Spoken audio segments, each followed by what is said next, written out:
we're exposed to a lot of cool stuff, be it television, film, video games.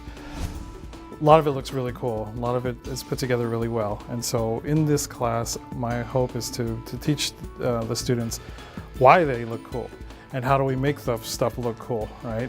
And that's through using all the basic tools like Photoshop and Illustrator, Adobe Premiere, and teaching them about those sort of foundational tools that create all the things that we think are cool and the things that we enjoy.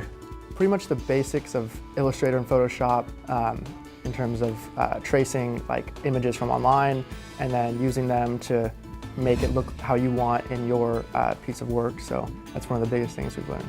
Yeah, we're trying to like put adjustment layers, like levels, like you can adjust the levels to make it like look a certain way. Or sometimes we go to filter gallery and you can make it look like a poster, you can make it look like a watercolor picture or something like that. We did our own like parody of the Obama Hope poster that was famous during the beginning of his campaign. We took our own selfie and then kind of made it our own, going through the same process. We made our own little buttons, which is good for practicing like a minimalist design. And it's something different when you have something tangible that you can say that you created with your own hands and get to show off to everybody. I'd say one of my favorite projects we've done is like a mashup of two movies, the posters, and you got to like select elements from each film and create kind of like a parodied, if they were to combine, type of poster.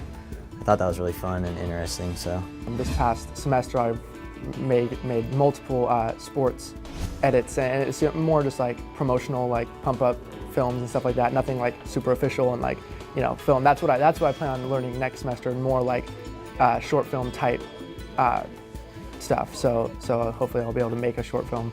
Now we've transitioned to using cameras and teaching them a little bit about photography and the basics of photography and learning about the rule of thirds and how to take a portrait photo and how to take a landscape photo.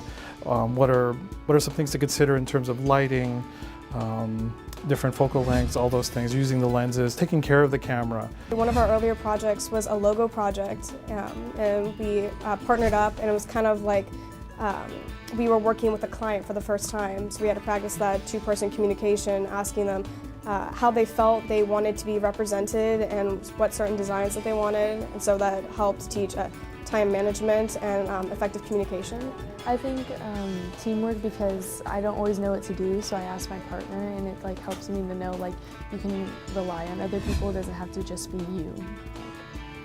you get a lot of criticism, not bad criticism, constructive criticism, and learning how to like use that to better your art is pretty important. So I feel like that's a huge skill that we've learned in this class, and I think it's helped a lot of people grow and like not take it in a negative way, but like use it to flourish beyond, you know? Having been in the industry myself for several years, I've had the opportunity to work with a lot of amazing people.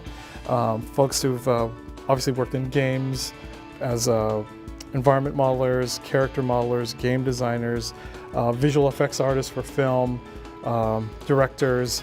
And so the hope is that I can take some of that network I've built and bring it into my classroom and to kind of expose the students to their work.